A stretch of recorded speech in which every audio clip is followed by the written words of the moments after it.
जादुई जहाज। लाला जगदीश एक बहुत बड़े व्यापारी थे। उनके बड़े बड़े पानी के जहाज सामान लाने ले जाने का काम में लगे हुए थे। जितना बड़ा उनका नाम था उतना ही छोटा उनका दिल था। वह स्वभाव से बहुत ही कंजूस और लालची किस्म के आदमी थे। वह अक्सर अपने जहाज पर काम करने वाले नौकरों के साथ अच्छा व्यवहार नहीं करते थे। काम अधिक और मजदूरी कम, उनके यहाँ काम करने का यही नियम था। अरे जगदीश भाई, केम छो? अपना बढ़िया। तुम ही सुनाओ, तुम कैसे? ये सामान जाना है, इसका कितना भाड़ा लगेगा? इसका 4,000 रुपये भाड़ा लगेगा। क्या भाई, पिछली बार तो तुमने 3,000 रुपये लिए थे, इस बार इतना कैसे बढ़ गया किराया? पिछली बार के ही पते पर जाना है, कोई ज्यादा दूर नहीं है। भाई तेल इतना महंगा हो गया है, तुम्हें देना हो तो दो, वरना कोई और जगह देख लो। इसी तरह जगदीश हमेशा अपनी ही अकड़ में रहता था। जगदीश के जहाज पर एक गरीब लड़का काम करता था जिसका नाम अमर था। जगदीश उसे जानबूझकर परेशान करने के नए नए बहाने ढूंढता रहता था। ये लड़के, यहाँ अच्छे से सफाई करो। जी मालिक, मैंने अभी अभी सफाई की है यहाँ पे। यह सफाई देख, कितनी मिट्टी फैली है यहाँ पर। काम करना है तो ढंग से करो, वरना दूसरी जगह काम ढूंढ लो। नहीं नहीं मालिक, मैं अभी दोबारा सफाई कर देता हूँ। जगदीश के जहाज को निकले हुए आज पूरे 6 महीने हो गए थे। आज वह वापस लौटकर अपने शहर जा रहा था। अमर भी घर जाने का सोचकर बहुत खुश था। मालिक ने सबको जाने से पहले उनके मजदूरी के पैसे दिए। मालिक, यह तो सिर्फ आधे ही पैसे हैं। हाँ, तेरी मजदूरी इतनी बनती है, वैसे भी तू काम ही कितना करता है। तू तो शुक्र मना, तुझे मैंने इतने महीने फ्री में खाना पीने को भी दिया। पर यह तो जुल्म है मालिक, मैं क्या बोलूँगा घर जाके। कृपया मेरी पूरी मजदूरी वापस दे दीजिए, और पैसे तो तुझे मिलने से रहे। अब तो तू यहाँ से चुपचाप से निकल जा, दोबारा अपनी शक्ल मत दिखाना। कहीं और जाकर काम ढूंढ ले। बेचारा अमर आधी मजदूरी लेकर ही वहाँ से वापस चला गया। जगदीश ने इतने सालों से अच्छा नाम कमाया था, इसीलिए उसके पास ना तो धन की कमी थी और ना ही काम की। 6 महीने से घर से बाहर हूँ, अब इतने कम पैसे लेकर घर कैसे वापस जाऊँ? पर जाना तो पड़ेगा। अमर ने उन्हीं पैसों से अपनी माँ और अपनी छोटी बहन के लिए कुछ सामान खरीदा और घर पहुँचा। माँ, देखो भैया वापस आ गए। आ गया बेटा, और कैसा रहा तेरा कारोबार? कितना दुबला पतला हो गया है। काम के चक्कर में लगता है खाना ठीक से नहीं खाता था। अरे माँ, तुम मेरी चिंता छोड़ो, अपना बताओ, दवा समय पर लेती हो कि नहीं? हाँ भैया, वैद्य जी ने माँ को अच्छी दवाई दी है। देखो, माँ के पैरों का दर्द बिल्कुल चला गया, पर वैद्य जी ने अभी तक दवाई के पैसे नहीं लिए। तो चिंता मत कर छोटी, मैं वैद्य जी के सारे पैसे चुका दूंगा। अभी तो मालिक ने पूरी मजदूरी नहीं दी है, 1-2 दिन में हिसाब करेंगे। अमर ने माँ और छोटी को इसी तरह बहाना बनाकर टाल दिया, पर उसे भी समझ नहीं आ रहा था कि वह अब क्या करे। उसकी जेब में तो 1 फूटी कौड़ी भी नहीं थी। बाकी के खर्चे वह कैसे पूरे करेगा? इसी सोच विचार में वह अगले दिन समुद्र की तरफ टहलते हुए निकल पड़ा। वह काफी देर से किनारे पर बैठा हुआ था, तभी उसके पास एक अजीब सी चीज तैरती हुई आई।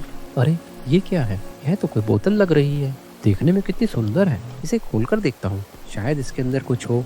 जैसे ही अमर ने उस बोतल का ढक्कन खोला, उसमें से धुआं निकलकर चारों ओर फैल गया और उस धुएं में से एक जिन निकला। वह जिन बाहर निकलकर बहुत खुश हुआ, पर वहीं दूसरी ओर अमर उसको देखकर बुरी तरह डर गया। तुम डरो मत, तुमने मुझे इस बोतल की कैद से आज़ाद किया है। मैं तुम्हें कुछ नहीं कहूँगा, बल्कि बदले में तुम जो चाहो मुझसे मांग सकते हो। मैं तुम्हारी एक इच्छा जरूर पूरी करूँगा।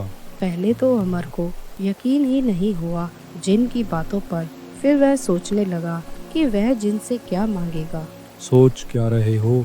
जो चाहे मांग लो, सोना, चांदी, महल, मैं तुम्हें कुछ भी दे सकता हूँ। नहीं नहीं, मुझे यह सब तो नहीं चाहिए। मैं चाहता हूँ मेरे पास जो भी हो वह मेरी मेहनत से कमाया हुआ हो।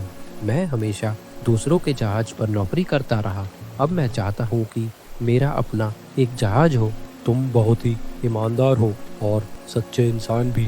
तुम चाहते तो एक ही पल में राजा बन सकते थे, पर तुमने लालच बिल्कुल नहीं किया। मैं तुम्हारी ईमानदारी से बहुत खुश हुआ। यह लो, यह एक जादुई जहाज है। इससे तुम आराम से अपना कारोबार करो। और तुम्हारा ये जादुई जहाज इतना शक्तिशाली है कि इससे ना तो जलाया जा सकता है और ना ही यह कभी भी किसी तूफान में फंसकर टूटेगा। और तुम्हारी सारी ज़रूरत का सामान इसमें मौजूद है जो कभी भी ख़त्म नहीं होगा। और यह लो, यह धन मेरी तरफ से तुम्हें भेंट है। इस तरह जिन अमर को जादुई जहाज और बहुत सा धन देकर वहाँ से गायब हो गया और अमर खुश होकर घर वापस आ गया। अब अमर ने भी जहाज के द्वारा व्यापार शुरू कर दिया। वह भी बड़े बड़े व्यापारियों का सामान दूर देश ले जाने लगा। अरे भाई, ये सामान जाना है, इसका कितना किराया लगेगा? चाचा, इसके 3000 रुपए लगेंगे। पर मेरे पास तो सिर्फ 2000 रुपए ही है। तुम इतने ले लो। जब वहाँ से वापस आओगे तो मैं तुम्हें बाकी के पैसे चुका दूंगा। नहीं नहीं, आप 2000 रुपए ही दे दीजिए। बाकी के पैसे देने की जरूरत नहीं। बस आप अगली बार भी हमारे जहाज से ही सामान भेजिएगा। इस तरह अमर हमेशा प्रेम से सबसे बात किया करता था और सभी उसके काम से बहुत खुश थे। अब धीरे धीरे लाला जगदीश की जगह अमर वहाँ का सबसे बड़ा कारोबारी बन गया।